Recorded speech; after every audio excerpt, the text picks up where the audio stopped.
என்ன வேணா நீ அடி, எவ்வளவு வேணா கஷ்டப்படுத்து, மறுபடியும் ஜெயிச்சு காமிப்பேன் அப்படின்னு சொன்னால் அவர் சிம்மம் தான். நாம் இந்த வருகின்ற 2026ஆம் ஆண்டு அஷ்டம சனி காலகட்டத்தில் மிக கடுமையான போராட்டங்களுக்கு நம்ம உட்பட போகிறோம் அப்படிங்கிறது உண்மைதான். கிட்டத்தட்ட ஜூன் 2ஆம் தேதிக்கு முன்று நீங்கள் வந்து ஏதாவது சேர்த்து வைக்கணும், பொருள்லாம் வச்சுன்னா சேர்த்து வச்சுக்கிறது நல்லது. ஜூன் 2க்கு பிறகு கொஞ்சம் பணத்தில் வந்து கெடுபடி ஏற்படும். இப்போ 11ல் குரு இருக்கும்போது லாபம்னு சொல்கிறோம், 5ஆம் அதிபதி 12ல் மறையிறது அப்படிங்கிறது சில பிரச்சனைகள் தான். இதில் எங்கே கேர்ஃபுல்லாக இருக்கணும்? ஆனால் அந்த பணத்தினால ஏதாவது யூஸ் பண்ண முடியுமா, பெனிஃபிட்டாக இருக்க முடியுமா? டெட் மணி என்று சொல்வதை போல அந்த பணம் சேமிப்பில் தான் இருக்குமே தவிர அந்த பணத்தை அனுபவிக்க முடியாத ஒரு சூழ்நிலை இருக்கு. இந்த ஊரே வானாம்பா, எனக்கு இந்த இதுவே வானாம், நான் வெளியில் போய் எங்கேயா பொழைச்சிக்கிறேன் அப்படின்னா தாராளமாக இப்போ நீங்கள் முயற்சி பண்ணலாம். ஜூன் 2, 2026க்கு பிறகு நல்ல ஒரு பாதையில் நம்மளுடைய புத்தி வேலை செஞ்சுட்டு இருக்கிற இந்த நேரத்தில், இந்த அஷ்டமசனி காலகட்டத்தில் மைண்ட் வந்து தவறான பாதையில் போகுது. முயற்சி பண்ணுங்க. இதை வந்து தொடர்ந்து பண்ணால் மிகப்பெரிய பிரச்சனை. இதுதான் சான்ஸ். ஜூன் 2க்கு பிறகு தயவு கூர்ந்து சின்ன சின்ன கடன்கள் சின்ன சின்ன தொகையாக கொஞ்சம் கொஞ்சமாக கட்டி முடிச்சிருங்க. ஆண் சிம்ம ராசிகள் போதை பழக்க வழக்கங்கள் வரக்கூடிய வாய்ப்புகள் இருக்கிறதுனால தள்ளி நில்லுங்க. உயிரே போனாலும் மனக்குழப்பம், டென்ஷன், ஸ்ட்ரெஸ், மூளை வெடிச்சிடும் அப்படி இப்படிலாம் சொல்லுவாங்க. என்ன வெடிச்சாலும் பரவாயில்ல. இதை செய்ய ஆரம்பிக்க உங்க வாழ்க்கையில எவ்வளவு மாற்றங்கள் வருது, எவ்வளவு சந்தோஷம், உள்ளுணர்வு வருதுன்றதை நீங்க பாருங்க.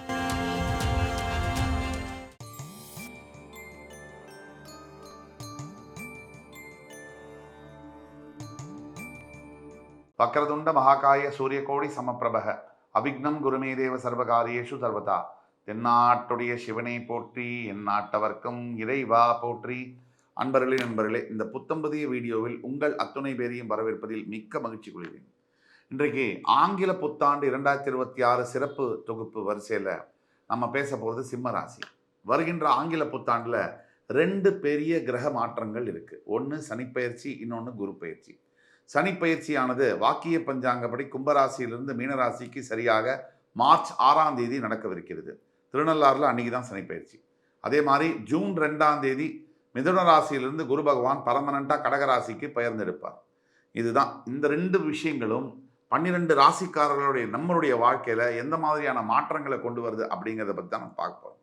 அந்த வரிசையில் இன்னைக்கு சிம்ம ராசி, காலபுருஷ தத்துவத்துக்கு 5ஆம் வீடு சிம்ம ராசி. சூரிய பகவானை அதிபதியாக கொண்ட இந்த வீடு சிறப்பான ஒரு வீடு.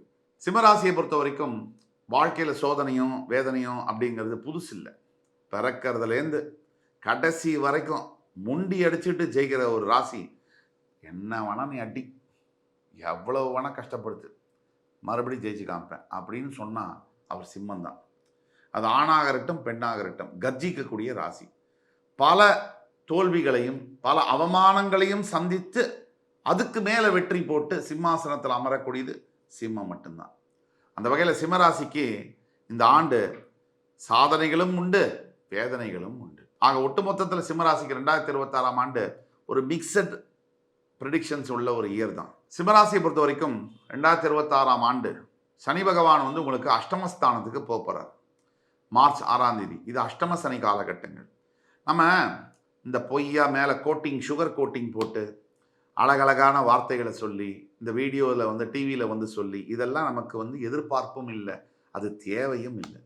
நம்ம என்ன சொல்கிறோன்னா, எது உண்மையோ எது உள்ளதோ அந்த உள்ளதை உள்ளபடி பேசுதான். அதனால் நமக்கு வர்றது வரட்டும். நமக்கு வந்து வியாபார நோக்கமோ அல்லது வந்து மனிதர்கள்ட்ட வந்து புகழ் சம்பாதிக்கணும் அப்படிங்கிற எண்ணமோ நமக்கு கிடையாது. அதனால் சிம்ம ராசியை பொறுத்த வரைக்கும் 7.5 சனியை விட பாதிப்புகளை ஏற்படுத்தக்கூடிய அஷ்டம சனி காலகட்டம்ன்றது மிகவும் சவாலான காலகட்டங்கள் தான். நம்ம இதை முதல்ல ஒத்துக்கிட்டு தான் ஆகணும். பாசிட்டிவாக பேசுகிறேன்னு ஒரு நோயாளிகிட்ட வந்து ஆப்ரேஷன் பண்ணாமலாம் இருக்க முடியாது.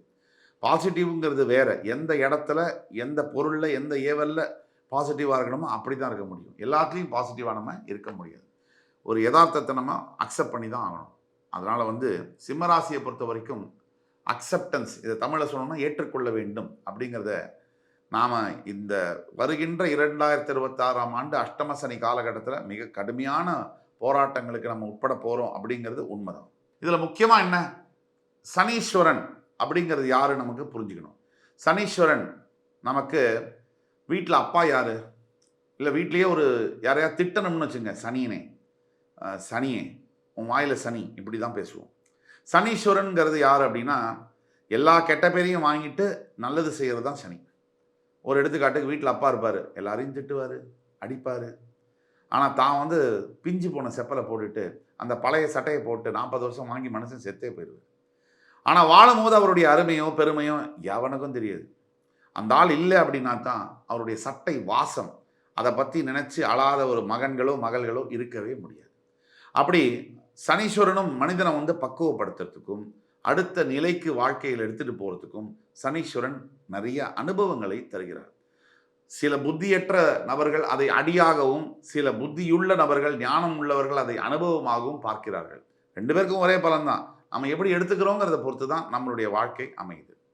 அப்படிப்பட்டதில் பார்க்கும்போது அஷ்டம சனி காலகட்டங்களில் நீங்கள் அனுபவமாக எடுத்துக்கணும், அடியாக எடுக்கக்கூடாது. கிட்டத்தட்ட ஜூன் 2ஆம் தேதிக்கு முன்று நீங்கள் ஏதாவது சேர்த்து வைக்கணும், பொருள்லாம் வச்சுன்னா சேர்த்து வச்சுக்கிறது நல்லது. ஜூன் 2க்கு பிறகு கொஞ்சம் பணத்தில் கடுபடி ஏற்படும். இதை நம்ம கணக்கில் எடுத்துக்கிட்டு தான் ஆகணும். இப்போ ஜூன் மாதம் 2ஆம் தேதிக்கு பிறகு குரு பகவான் 12ஆம் இடத்துல உச்சம் பெறுவார். இப்போ 11ல் குரு இருக்கும்போது லாபம்னு சொல்கிறோம். 5ஆம் அதிபதி 12ல் மறையிறது அப்படிங்கிறது சில பிரச்சனைகள் தான். இதில் எங்கே கேர்ஃபுல்லாக இருக்கணும், குழந்தைகளுடைய உடல் நலம், குழந்தைகளுடைய படிப்பு, குழந்தைங்க காதல் கீதல்னு கண்ணாபின்னான்னு மாட்டிக்காமல் இருக்கிறது, சரியாக படிக்காமல் இருக்கிறது, டைவர்ட் ஆகிறது மைண்டு, போதை பழக்கங்களில் ஈடுபடுறது, இது மாதிரியான விஷயங்களில் நம்ம ஜாக்கிரதையாக குழந்தைகளை கண்காணிச்சுட்டே இருக்கணும். ஆக பெத்த அப்பா அம்மாவுக்கு என்னென்னா, நாம் அனுபவிக்க முடியாததெல்லாம் நம்மளோட பசங்க அனுபவிக்கணும் அப்படிங்கிற எண்ணம் இருக்கிறதுங்கிறதுல தப்பில்லை. அதுக்காக எங்கே பசங்களை ஒழுங்குபடுத்தணுமோ அந்த இடத்துல ஒழுங்குபடுத்துறது இல்லை. நீங்கள் தவறாக எண்ணக்கூடாது. அதாவது வீட்டில் அடி வாங்காத குழந்தைங்க வெளியில் அடி வாங்குவாங்கன்னு சொல்லுவாங்க. எந்த பெற்றவர்களும் இன்றைய வாழ்க்கை சூழ்நிலையில் குழந்தைகளுக்கு பிரச்சனைகளை எப்படி சமாளிக்கணும், பிரச்சனை என்பது வர வைக்கணும், பிரச்சனையை சமாளிக்கக்கூடிய திறமையை பசங்களுக்கு கொடுக்கணும். வலி வந்தாதான், வேதனை வந்தாதான் அதை சாதனையாக மாற்ற முடியும். வேதனையே கொடுக்காம ஒரு வாழ்க்கையை நீங்கள் இருக்கிற வரைக்கும் கொடுக்கலாம். உங்களுடைய காலத்திற்கு பிறகு அது மிக கொடூரமானதாக குழந்தைங்களுக்கு மாறும். அது பெற்றவர்கள் நீங்கள் செய்ய வேண்டிய கடமையை செய்யாத போனது மாதிரி ஆயிடும். ஆக சிம்மராசிக்கு 5ஆம் இடத்துக்கு அதிபதி 12ல் மறைஞ்சு உச்சம் பெறுகிறார். அதனால் குழந்தைகள் சமாச்சாரத்தில் கேர்ஃபுல்லாக இருக்க வேண்டிய அவசியம் உண்டு. எல்லா பெற்றவர்களுக்கும் உண்டு. அதாவது கையில் பணம் இருக்கும். இந்த குரு பயிற்சி ஜூன் 2க்கு பிறகு கையில் பணம் இருக்கும். ஆனால் அந்த பணத்தினால ஏதாவது யூஸ் பண்ண முடியுமா, பெனிஃபிட்டாக இருக்க முடியுமா? டெட் மணி என்று சொல்வதை போல அந்த பணம் சேமிப்பில் தான் இருக்குமே தவிர அந்த பணத்தை அனுபவிக்க முடியாத ஒரு சூழ்நிலை இருக்கும். எந்த பணத்தையுமே அதே மாதிரி புதிதாக வரக்கூடிய பொருளாதாரமானது அதை சேமித்து வைக்கிறதுலையும் கூட சிக்கல்கள் வரக்கூடிய வாய்ப்புகள் உண்டு. என்னடா சிம்மத்துக்கு எல்லாமே இப்படி இருக்கே அப்படின்னா, உள்ளதை உள்ளபடி பேசினா தான் அந்த பிரச்சனையை நம்ம சமாளிக்க முடியும். எல்லாமே நல்லது அப்படி சொல்லிகிட்டே இருந்தால் பிரச்சனை வந்தால் அதை சமாளிக்கிறதுக்கு நம்ம ரெடியாக கூட இருக்க மாட்டோம். மனநிலைமை கூட அதுக்கு ரெடியாக இருக்காது. இதுதான் முக்கிய காரணம். அதே சமயத்தில் குரு பகவான் சிம்மத்துக்கு அஷ்டமாதிபதி, 8ஆம் அதிபதி, அவர் 12ல் வருவது என்பது விபரீத ராஜயோகம். அந்த அடிப்படையில் பார்த்தீங்கன்னா அதில் எந்த ப்ராஃபிட்டு அப்படின்னு பார்த்தீங்கன்னா, ஃபாரின் எஜுகேஷன், ஃபாரின் மேரேஜ், ஃபாரினில் செட்டில் ஆகக்கூடியது. எத்தனை பேர் இன்னைக்கு கோடிக்கணக்கான இந்தியர்கள் இந்த விசா ஆஃபீஸ் வாசலில் க்யூவில் நிற்கிறோம். நம்ம பாரத பிரதமர் ஒரு விஷயத்தை உண்மையாக, தெளிவாக, தைரியமாக, ரொம்ப அசந்து போகிற மாதிரி ஒரு விஷயத்தை சொன்னார். இதுவரைக்கும் எந்த பிரதமரும் சொல்லாத ஒரு விஷயம். அமெரிக்கர்களை, ஏன் வெளிநாட்டு வெஸ்டர்ன் கண்ட்ரீஸில் இருக்கக்கூடிய ஆளுமை தன்மை டெவலப்டு கண்ட்ரீஸ், வளர்ந்த நாடுகளில் உள்ள குடிமக்கள் நம்முடைய இந்தியன் எம்பசியில் அந்த நாட்டில் கியூவில் இந்தியாவுக்கு எனக்கு விசா கிடைக்குமா அப்படின்னு நான் மாற்றி காட்டுறேன் அப்படின்னு சொன்னார். இந்த எண்ணம் வர்றதுக்கு நமக்கு ஒரு பெரிய இந்த மாதிரி ஒரு தலைவரை பெறுவதற்கு நாம் தவம் செய்திருக்க வேண்டும். இந்த எண்ணம் வர்றதுக்கே பெரிய விஷயம். ஏன்னா முதல்ல செய்யறமோ இல்லையோ அடுத்தது நல்லது செய்யணுங்கிற எண்ணம் வரணும். அது அடிப்படையில் இருக்கணும். ஆக நாம் இந்த விசாக்கு எம்பசிக்காக காத்திருக்கக்கூடியவர்கள், ஃபாரின் கண்ட்ரி போகணும்னு நினைக்கக்கூடியவர்கள், அங்கே கல்வி பயிலணும், வேலை பார்க்கணும்னு நினைக்கிறவங்களுக்கு ஒரு பொற்காலமாக இந்த 8ஆம் அதிபதி 12ல் மறைகிறதுனால நடக்குது. சிம்மராசிக்காரர்களுக்கு இப்போ இந்த ஊரே வானாம்பானுங்க, இதுவே வேணாம், நான் வெளியில் போய் எங்கேயா பொழைச்சிக்கிறேன் அப்படின்னா தாராளமாக இப்போ நீங்கள் முயற்சி பண்ணலாம். ஜூன் 2, 2026க்கு பிறகு முயற்சி பண்ணால் ஜெயிக்கும். தவிர இந்த அஷ்டம சனியுடைய தாக்கம் அதை பற்றி நிறைய பேசியிருக்கோம். குடும்பம் மற்றும் ஹெல்த், அதாவது ஆரோக்கியம், இதில் எப்படி இருக்கும் அப்படின்னு ஒரு சுத்து பார்த்தோம்னா, அஷ்டம சனி காலகட்டங்கள் ராசியின் 8ஆம் இடத்தில் சனி இருக்கும் பொழுதே ஆரோக்கியத்தில் அவர் கை வைப்பார். சிம்மத்துக்கு பொறுத்த வரைக்கும் ஆரோக்கிய பிரச்சனை என்பது புதிதல்ல. நீங்களே தாம்பாளம் வச்சு வா வான்னு கூப்பிடுறது தான் வியாதிகள். ஏன் அப்படின்னா, உங்களுக்கு நேரத்துக்கு சாப்பிட்றதுல அக்கறையே கிடையாது, உங்களுக்கு நேரத்தில் தூங்கணுங்கிறத பற்றி கவலையே கிடையாது. சிம்மம் ரியாக்டிவான ஒரு ராசி, அதாவது ப்ரோஆக்டிவான ஒரு ராசி அல்ல. ஒரு விஷயம் நடந்த பிறகு அதை நான் வந்து சரி பண்ணுறேன் அப்படின்னு நினைக்கக்கூடிய ராசி. அப்படிங்கிறதுனால இப்போ ஒரு விஷயம் நடந்துருது, ஆரோக்கிய பிரச்சனை வந்தப்பறம் ஐயோ எனக்கு இந்த பிரச்சனை வந்துருச்சே, நான் ரொம்ப ஃபீல் பண்ணுறேன் அப்படின்னு நினைக்கிறத தவிர்த்து விட்டு, இது இந்த மாதிரி சொல்கிறாரு, நல்ல விஷயங்கள் தானே சொல்கிறாங்க, இதை நம்ம கேட்டு பார்ப்போமே அப்படிங்கிற எண்ணத்தை நீங்கள் வளர்த்துக்கணும். உங்கள் நல்லதுக்கு தான் சொல்கிறோம். வருங்காலத்தில் இந்த அஷ்டம சனி காலகட்டத்தில் தவறான நேரத்தில் சாப்பிட்றது தூங்குறத முதல்ல தவிர்க்கணும். இதுக்கு அப்பாற்பட்டு ஏதாவது பிரச்சனை வந்துன்னா உடனடியாக மருத்துவர் அணுகி அந்த பிரச்சனை என்னங்கிறத நம்ம தீவிரமாக விசாரித்து பார்க்கணும். 1க்கு 2 டெஸ்ட் 2 இடத்துல எடுத்து அது ஓகே ரெண்டும் ஒரே மாதிரி இருக்கா கம்பேரிசன் பண்ணி பார்த்து வைத்தியம் பண்ணிக்கிறது நல்லது. அதே மாதிரி குடும்பம் விஷயத்தில் அஷ்டம சனியுடைய காலகட்டங்களில் மிகப்பெரிய சிக்கல்கள் எப்படின்னா, இந்த அஷ்டம சனி காலகட்டங்கள் தான் மைண்டு தவறான பாதைக்கு போகிறதுக்கு உந்தக்கூடியதாக அமையும். நல்ல ஒரு பாதையில் நம்மளுடைய புத்தி வேலை செஞ்சுட்டு இருக்கிற இந்த நேரத்தில் இந்த அஷ்டம சனி காலகட்டத்தில் மைண்டு வந்து தவறான பாதையில் போகுது, முயற்சி பண்ணுது. எப்படின்னா, தவறான முடிவுகளை சிந்திக்கிறது. எப்போவுமே ஹஸ்பண்ட் அண்ட் ஒய்ஃபில் சண்டை நடக்குது. ஒரு நாள் அந்த கணவனுக்கு தோணுது, இன்னைக்கு சண்டை போட்டால் இந்த வார்த்தையை சொன்னால் இவளை சும்மா விடக்கூடாது, இவளை வீட்டை விட்டு வெளியில் அனுப்பணும், இல்லை நாம் வீட்டை விட்டு சொல்லாமல் கொள்ளாமல் வெளியில் போகணும். இந்த சிந்தனை திடீர்னு ஏன் வரணும்? நேரம். விநாச காலே விபரீத புத்தி. நமக்கு நேரம் சரியில்லைன்னா நம்ம எண்ணங்களும் சரியா இல்லை. இதனால தான் எப்போவுமே நடக்கிற சண்டையில் கூட ஒரு நாள் அந்த பிரிவு என்பது ஏற்பட்டு விவாகரத்து வரைக்கும் அதை தூக்கிட்டு போகுது. இதை நீங்கள் அலர்ட்டாக புரிஞ்சுக்கணும். உங்களுக்கு இந்த அவேர்னஸ் வந்து இருக்கணும். நீங்கள் வந்து இது மாதிரி நமக்கு நேரம் சரியில்லை, இந்த நேரத்தில் எவ்வளோ கோவம் வந்தாலும் ஒரு டம்ளர் தண்ணியை குடிச்சிட்டு நேராக வெளியில் வீட்டை விட்டு போயிட்டு 3 மணி நேரம் 4 மணி நேரம் கழிச்சு சத்தம் இல்லாமல் வந்து படுத்துக்கிறது நல்லது. ஏன்னா ஏதாவது வாக்குவாதம் பண்ணால் அது அப்படியே பெருசாகிட்டே போகும். சின்ன விஷயங்கள் தான் இன்றைய அளவில் குடும்பங்களை பிரிக்கிறது. பெரிய விஷயங்கள் அதை பற்றி யாரும் கண்டுக்கிறது இல்லை. சின்ன விஷயம், பெரிய விஷயங்கள்னா என்ன? குழந்தையுடைய எதிர்காலம், நம்ம பெத்த குழந்தைங்க, அதை பற்றி யாரும் கவலை இல்லை. நம்மளோட ஈகோ, நம்மளை இப்படி சொல்லலாமா, என்ன இப்படி பேசலாமா, இதுதான் முக்கியமாக இருக்குது. இதை தவிர்த்து இந்த மாதிரி கஷ்ட காலகட்டங்களில் ஸ்ட்ராங்காகவும் பொறுமையாகவும் இருப்பது அவசியம். முக்கியமான ஒரு வேண்டுகோள், சிம்மராசி என்பர்கள் இந்த மாதிரி காலகட்டத்தில் அடுத்த ஆண்டு ஃபஸ்ட்டு 5 மாதம், அடுத்தது ஜூன் 2லேருந்து ஒரு 6-7 மாதம், இதில் வந்து எல்லா பொறுப்பையும் நீங்கள் முதல்ல ஏற்றுக்கக்கூடாது. எது? ஜூன் 2க்கு பிறகு எல்லா பொறுப்பையும் தலை மேலே போட்டுக்கக்கூடாது. அப்படி போட்டுக்கிட்டா அதில் சுமைகள் அதிகமாகி செய்ய முடியாத மாதிரியான வாக்கு காப்பாற்ற முடியாத சூழ்நிலைகள் வரும். முதல் 5 மாதம் இந்த பிரச்சனை இல்லை, அடுத்த 7 மாதம் இந்த பிரச்சனை இருக்குது. இப்போது குரு ஜூன் 2க்கு பிறகு, அதாவது மிதுனத்திலிருந்து கடகத்துக்கு பெயர்ந்த பிறகு அவர் உங்களோட 4ஆம் இடம், 6ஆம் இடம், 8ஆம் இடத்தை பார்ப்பார். இந்த குரு பார்வை சிம்ம ராசியின் 4ஆம் இடத்து மேலே விழும்போது, ராசியுடைய 4ஆம் இடத்துல விழும்போது பதவிகளில் உயர்வு கிடைக்கக்கூடிய வாய்ப்புகள், அதாவது ப்ரமோஷன், அதாவது with incentive, bonus, salary structure, சம்பளமே வந்து உயர்வாகக்கூடிய வாய்ப்புகள்லாம் உண்டு. அது நல்லது தானே அப்படின்னு நினச்சோம்னா, அந்த காலகட்டத்தில் அந்த நல்லதோடு சேர்ந்து என்ன வருது அப்படின்னா, அந்த ப்ரமோஷனோட சேர்ந்து அதிக பலுவும் வரும், வேலைப்பாடும் வரும். அப்போ என்ன ஆகுதுன்னா, அது சுமையாகவும் மாறும். உடம்புல மனசில் ஸ்ட்ரெஸ்ஸை அதிகப்படுத்தக்கூடிய வாய்ப்புகள் அதிகமாக இருக்குது. அப்படின்னா இது ப்ரமோஷன் வந்துருச்சேன்னு நினச்சி சந்தோஷப்படுறதா, இல்லை இதுக்கு மேலே தொல்லையும் பொறுப்பும் அதிகமாகிடுச்சேன்னு நினச்சி கவலைப்படுறதா அப்படிங்கிறது நீங்கள் பார்க்குற பார்வையை பொறுத்து இருக்குது. எல்லாமே தற்காலிகம் தான். இந்த பிரச்சனை அத்தனையும் தற்காலிகம் தான். லாங் டேர்மில், நீண்ட தூர பயணத்தில் உங்களுக்கு இதெல்லாம் நல்லதாக மாறும். அது வரைக்கும் உங்களுடைய பொறுமை என்பது அவசியம். அதே மாதிரி குரு பார்வை உங்களுடைய ராசியின் 6ஆம் இடம் என்று சொல்லக்கூடிய மகர ராசி மேலே விழுவதனால இந்த நேரம்தான் எங்கேயாவது இந்த ப்ரீஎம்ஐ கட்டுறது, சின்ன சின்ன கடன்களை வந்து கட்ட முடியும், முடிச்சிட முடியும்னா கண்ணில் கருப்பு ரிப்பனை கட்டிட்டு முடிச்சிருங்க. இதை வந்து தொடர்ந்து பண்ணால் மிகப்பெரிய பிரச்சனை. இதுதான் சான்ஸ். ஜூன் 2க்கு பிறகு தயவு கூர்ந்து சின்ன சின்ன கடன்கள் சின்ன சின்ன தொகையாக கொஞ்சம் கொஞ்சமாக கட்டி முடிச்சிருங்க. கையில் பைசா இருக்கேன்னு புதுசாக ஏதாவது வாங்கலாமான்னு போகாதீங்க. அதெல்லாம் வேண்டி கேட்டுக்கிறோம். ஏன்னா இன்னைக்கு நம்மளை சுற்றி என்ன இருக்கு? விளம்பரங்கள் இருக்கு. நாம காசு சம்பாதிக்கிறோம் அப்படிங்கிறத புரிஞ்சுக்கிட்டு நம்மளை சுற்றி நகை, துணி, ஃபோனு, அந்த கன்சியூமர் டியூரபிள் எதை ஆளால் நம்மளை வந்து என்ன அது பிச்சு பிச்சு திங்கிற மாதிரி நம்மளை சுற்றி விளம்பரங்கள் இருக்கு. அது அத்தனை விளம்பரங்கள்லையும் நம்ம சபலப்படாம மனசை ஒருநிலைப்படுத்தி இதை தான் செய்யணும் லைஃப்ல, இந்த பாதையில தான் செலவழிக்கணும் அப்படின்னு நம்ம புத்தி என்ன பண்ணாங்க? பிரெயினை வந்து வாஷ் பண்ணிடுறாங்க. எப்படி பண்றாங்க? கண்ட்ரோல் எடுத்துக்கிறாங்க. இது நீ வாங்கி தான் ஆகணும், இந்த படத்தை நீ இந்த இடத்துல போய் பார்த்து தான் ஆகணும், இந்த துணியை நீ வாங்கி தான் ஆகணும், இந்த ஷூவை நீ போட்டு தான் ஆகணும், இந்த ஹோட்டல்ல நீ சாப்பிட்டு தான் ஆகணும். இப்படி நம்மளை சுத்தி விளம்பரங்கள் நம்மளை கொஞ்சம் கொஞ்சமா தின்னுகிட்டே இருக்கு. இந்த விளம்பரங்கள்லேருந்து தப்பிச்சு நமக்கு எது தேவை, எது நீடு, வாண்ட் அப்படின்னா நமக்கு எல்லாமே வேணும் தான், ஆனால் தேவை எது, அந்த வித்தியாசத்தை புரிந்து வாழ பழகிக்கொள்ள வேண்டும். வாழ்க்கை என்பது அனுபவிப்பதற்கே.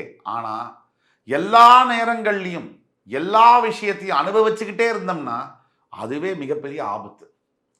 அனுபவிக்கிறதுங்கிறது வாழ்க்கையில் 20% இருக்கணும்.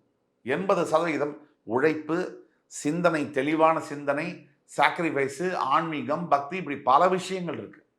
அனுபவிக்கணும், அது கொஞ்சம் அனுபவிச்சுக்கணும். எல்லாத்தையும் அனுபவிச்சா நாளைக்கு ஏதாவது பிரச்சனைன்னு வந்தா நம்ம ஒழிஞ்சிடுவோம்.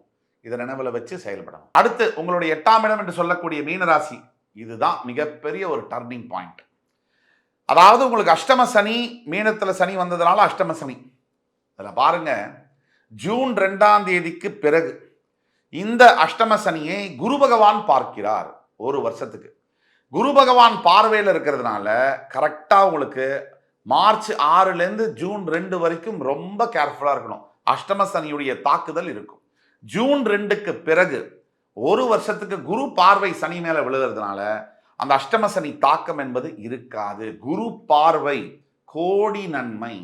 ஜூன் 2, மார்ச் 6லேருந்து ஜூன் 2 வரைக்கும் கவனமாக இருக்கணும். ஜூன் 2க்கு பிறகு உங்களுக்கு இந்த குரு பார்வை விழுகிறதுனால உங்களை யாரும் ஒன்றும் பண்ண முடியாது. எல்லாத்தையும் குரு காப்பாற்றுவார். இது எப்படின்னா, ஒரு பிரச்சனை வரும், வந்து அதுலேருந்து நீங்கள் மீண்டு வருவீங்க. பிரச்சனையே வராமல் இருக்காது. அஷ்டம சனி தன்னுடைய கர்மாவை செய்வார், என்ன பிரச்சனையை தருவார். ஆனால் அந்த பிரச்சனையை வந்து குரு பகவான் உங்களை காப்பாற்றி கூட்டிகிட்டு வருவார். அந்த பிரச்சனையே உங்களுக்கு ஒரு பாசிட்டிவாக, அதில் ஒரு லாபம் வரா மாதிரியான அமைப்பை குரு பகவான் ஏற்றி தருவார். எப்படின்னா, ஒரு வண்டியை ஓட்டிகிட்டே போகிறீங்க, உங்கள் வண்டி இன்னொரு வண்டி மேலே சரியாக வராசிருச்சு, ஒரு தகராறு நடக்குது. பார்த்தீங்கன்னா அந்த எதிர்க்க வந்த வண்டி நபர் பெரிய ஒரு தொழிலதிபர், உங்களுக்கு ஒரு வேலையை போட்டு கொடுத்து, இது ஒன்றும் கவலைப்படாதீங்க, இப்படியா நீங்கள் இந்த வேலை செய்கிறீங்களா அப்படின்னு அந்த விஷயமே நெகட்டிவான விஷயம் பாசிட்டிவாக மாறக்கூடிய விஷயங்கள் நடக்கும். அதுதான் விபரீத ராஜயோகம். சனியுடைய தாக்கம் கொஞ்சம் இருக்கும். வெளியில் தேவையில்லாமல் சுற்றுறது, தேவையில்லாதவங்கள்ட்ட தேவையில்லாத விஷயங்களை ஃபோனில் பேசிகிட்டே இருக்கிறது. இந்த ஃபோனில் நம்ம நிறைய நேரம் பேசுகிறவங்களை நீங்கள் பார்த்தீங்கன்னா அவங்க சிஇஓவாவோ பிஸ்னஸ் பீப்புளாவோ இருக்கவே மாட்டாங்க. மிகப்பெரிய வியாபாரத்தை செய்யக்கூடியவர்கள், மிகப்பெரிய சாதனை புரியக்கூடிய சினிமா தொழிலில் இருப்பவர்கள், மிகப்பெரிய அரசியல் தலைவர்கள், இவங்களோட ஃபோன் கான்வர்சேஷன்லாம் நீங்கள் பார்த்தீங்கன்னா 1 நிமிஷத்துலேருந்து 5 நிமிஷத்துக்கு மேலே இருக்காது. இந்த ஒன்றுமே இல்லாமல் வெட்டியாக தெரிகிறவங்களோட ஃபோன் கான்வர்சேஷனை பார்த்தீங்கன்னா 250 நிமிஷம், 350 நிமிஷம். என்னடா பேசணும்னு கேட்டிங்கன்னா எதுவுமே தெரியாது. இதுவே அடையாளம். அதனால் பேச்சை குறைச்சி செயலை அதிகப்படுத்த வேண்டிய நேரம் அஷ்டம சனி காலகட்டம். இந்த உறவுகள் பற்றி, திருமணம் பற்றி இதெல்லாம் எப்படி இருக்கும் அப்படின்னு பார்த்தீங்கன்னா, அஷ்டம சனி காலகட்டத்தில் கண்டிப்பாக காதலை வந்து திருமணமாக மாற்றக்கூடிய வேலைகள்லாம் செய்வார். அதில் சண்டைகளை உருவாக்குவார். அதில் தானே நமக்கு இழப்புகள்லாம் வரும். நம்ம அப்பா அம்மா அவமானப்படுறது, அவங்க அப்பா அம்மா அவமானப்படுறது, 2 பக்கமும் சண்டை பண்ணுறது, இதெல்லாம் நடக்கும். இது காதல் திருமணமாக மாறும். இங்கே தான் கவனமாக இருக்கணும். அதிகப்படியாக வார்த்தையை விடுறது, அதிகப்படியாக வந்து கோபப்படுறது, இதெல்லாம் எதிர்மறையான விளைவுகளை கொண்டு வரும்.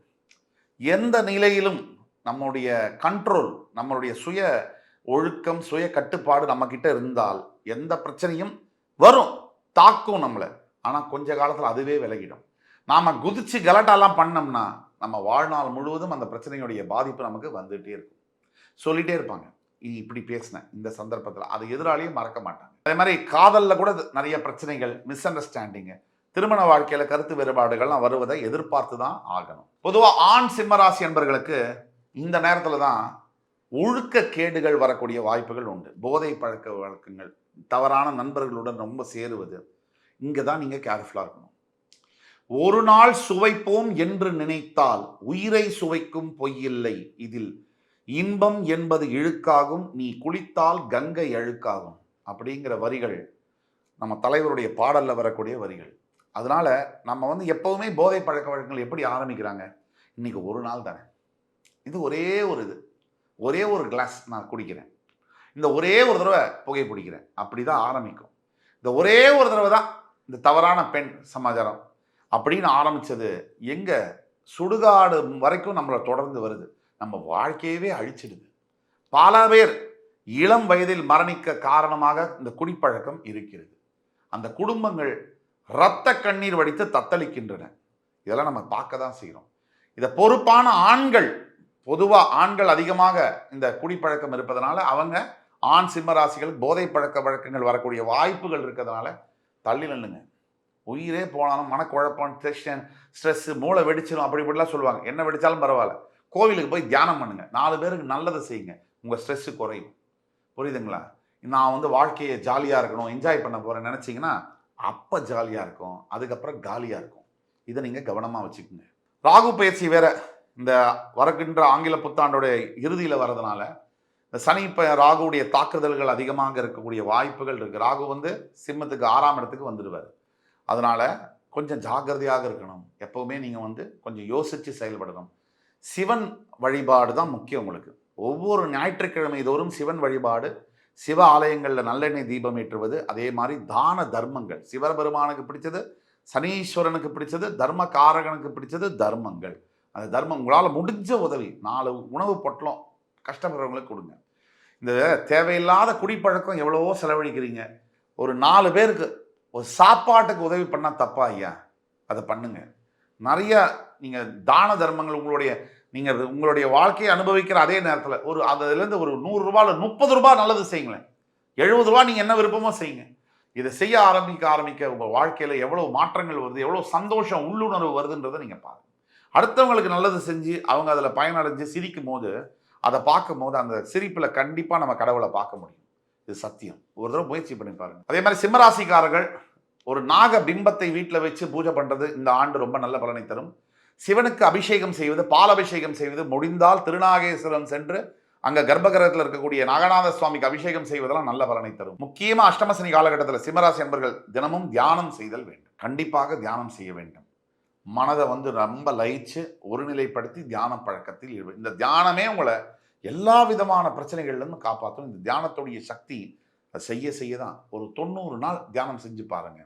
அதுக்கப்புறம் உங்களுடைய வாழ்க்கையுடைய பாதையே வேற மாதிரி இருக்கும். என்ன மந்திரத்தை சொல்லி தியானம் செய்வது? ஓம் நமோ நாராயணாய நமக, ஓம் நம சிவாய. இது நீங்கள் பெருமாள் பக்தராக இருந்தாக ஓம் நமோ நாராயணாய, சிவபக்தனாக இருந்தாக ஓம் நம சிவாய. இதை செய்யுங்க போதும். பெரிய மந்திரங்கள் தெரியணுன்ற அவசியம் இல்லை. தெய்வத்தை உணரத்துக்கு நம்ம பக்தி தான் தேவையே தவிர மந்திரங்கள் அடுத்தபடி. நம்ம உண்மையான பக்தி இருந்தால் கண்ணப்ப நாயனார் கூட 63 நாயன்மார்களை ஒருத்தர் ஆனார். அந்த மாதிரி ஆக முடியும். உண்மையான பக்தியை மட்டும்தான் கடவுள் ஏற்றுக்கிறார். இப்போ ஒட்டுமொத்த பலன்கள் அப்படின்னு பார்க்கும்போது தொழில் வேலைகளில் புதிய பலன்கள், அதாவது புதிய பொறுப்புகள், புதிய வேலை வாய்ப்புகள், பெரிய பொறுப்புகள், இதெல்லாம் நம்ம பார்க்குறோம். வருமானம் அப்படின்னு பார்க்கும்போது வருமானம் அதிகமாக வருவது உண்டு, ஆனால் சேமிப்பு என்பது குறையும், செலவுகள் அதிகமாகும். குடும்பம் அப்படின்னு பார்க்கும்போது நிறைய பொறுமைகள் இருக்க வேண்டும். அதே மாதிரி பொறுப்புகள் நிறைய சேரும். பொறுப்புகளோடு சில சிரமங்களும் வந்தாலும் பொறுத்து இருக்க வேண்டும். திருமணம், உறவுகள், இந்த மாதிரி விஷயங்கள்ல சோதனையான காலகட்டங்கள். எளிமையா பொறுமையா கடமையை செஞ்சா உங்களோட வாழ்க்கை நிம்மதியா இருக்கும். அது மாதிரி உறவுகள்லையும் அதே மாதிரி தான். கல்வி, அந்த மாதிரி விஷயங்கள்ல மேன்மை காணப்படும். நிறைய சிறந்த கல்வி, பிடிச்ச கல்வியை பிடிச்ச இடத்துல படிக்கக்கூடிய வாய்ப்புகள்லாம் கிடைக்கும். ஆரோக்கியத்தில் பார்த்தீங்கன்னா நரம்பு சம்பந்தப்பட்ட பிரச்சனைகள் வரக்கூடிய வாய்ப்பு உண்டு. சோர்வா இருக்கும், மனசும் சரி உடம்பும் சரி. ஆன்மீகத்தில் பார்த்தீங்கன்னா சனீஸ்வர பகவானை, ஈஸ்வர பகவானை வழிபட உங்களுடைய சக்தி என்னன்னு உங்களுக்கே தெரிய வரும். ஒட்டு மொத்தத்தில் இந்த 2026ஆம் ஆண்டு சிம்மராசிக்கு முதல்ல சோதனை, பிறகு சாதனை. சோதனையை சந்திச்சாதான் சாதனை. அது இல்லைன்னா ஒன்றுமே பண்ண முடியாது. யார் வந்து கஷ்டப்படுறானோ அவனால தான் வந்து மிகப்பெரிய விஷயங்களை சாதிக்க முடியுது. அதில் வந்து மாற்று கருத்து இருக்க முடியாது. ஆக சிம்மராசி சாதனைக்கு பெயர் போன உங்களுக்கு இது சொல்லி புரியணுங்கிற அவசியம் இல்லை, உங்களுக்கே தெரியும். அப்போ சிம்மராசி அன்பர்களுக்கு வருகின்ற ஆங்கில புத்தாண்டு அற்புதமான ஆண்டாக அமைய எல்லாம் வல்ல முருகப்பெருமானை வேண்டி அமைகிறேன். இந்த எபிசோடு உங்களுக்கு பிடிச்சிருக்கும்னு நம்புறேன். அடுத்து வரும் காணொலியில் வேறொரு சந்தர்ப்பத்தில் மறுபடி என் அருமை சிம்மராசி நேயர்களை சந்திக்கும் வரை உங்களிடமிருந்து விடைபெறுவது உங்கள் சுபாஷ் பாலகிருஷ்ணன். நன்றி, வணக்கம், வாழ்க வளமுடன்.